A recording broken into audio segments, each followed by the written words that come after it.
Assalamualaikum warahmatullahi taala wabarakatuh. Kita renungkan sedikit hadis Nabi SAW dalam Riyadhus Shalihin untuk sama-sama kita mengambil iktibar, peringatan kepada diri kita, peringatan kepada anak-anak kita, supaya kita dapat bersama-sama membina keluarga kita melalui acuan yang betul, insya-Allah. Sama-sama kita dengar hadis ini, insya-Allah.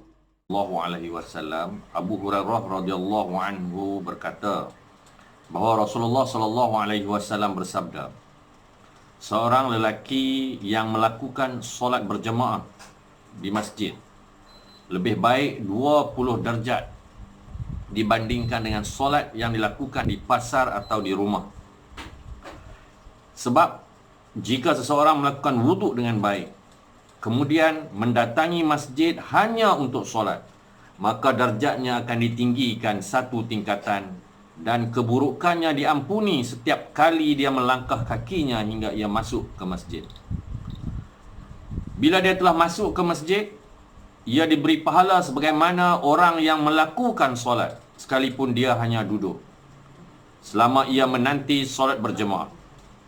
Para malaikat pun mendoakan seseorang selama ia di tempat solatnya, yakni ia belum meninggalkan masjid. Para malaikat itu berdoa, ya Allah, berikan rahmat kepadanya, ya Allah, ampunilah dia, dan Allah terimalah taubatnya.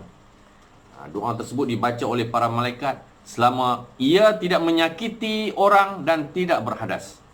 Muttafaqun alaih. Pengajaran daripada hadis ini yang disebutkan di sini iaitulah solat berjemaah di masjid lebih tinggi pahalanya 25, 26 atau 27 darjat daripada solat bersendirian, seperti dijelaskan dalam riwayat-riwayat yang lain. Yang keduanya, ikhlas merupakan tetap menjadi kunci pahala dari sesuatu amal. Dan kemudian solat adalah ibadah yang paling utama kerana para malaikat berdoa untuk orang-orang yang menunaikan solat. Jadi alhamdulillah kita dah dengar hadis ini. Hadis ini juga kalau kita nak melihat, ia adalah merupakan salah satu perkara yang harus diberi penekanan dalam pendidikan keluarga kita. Ya. Kita kena didik keluarga kita melalui solat. Melalui sembahyang ini kita mampu untuk mendidik keluarga kita keutamaan amal dan memupuk nilai dalam kehidupan. Kita melihat dalam hadis ini, ya, bagaimana diperintahkan untuk kita memilih dan mengutamakan amal yang terbaik. Amal yang terbaik dalam solat ialah solat berjemaah, di mana Allah menjanjikan ganjaran berbanding solat berseorangan.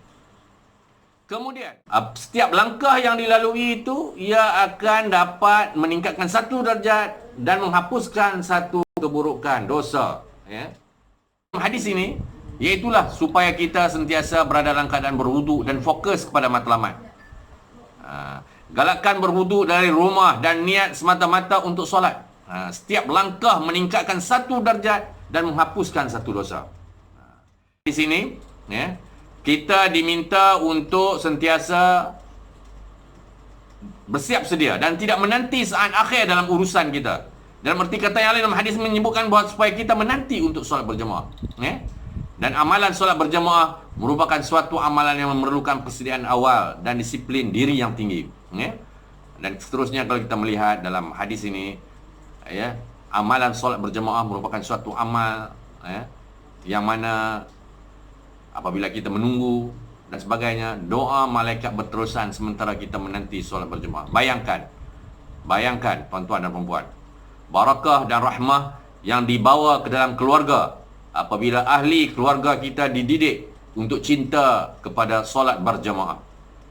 Dalam hal ini, ketua keluarga perlu menjadi teladan kepada ahli keluarga untuk menitik beratkan solat berjemaah. Seperti mana firman Allah dalam surah At-Taha yang bermaksud, dan perintahkanlah keluargamu serta umatmu mengerjakan sembahyang, dan dalam engkau tekun bersabar menunaikannya, kami tidak meminta rezeki kepadamu, bahkan kamilah yang memberikan rezeki kepadamu.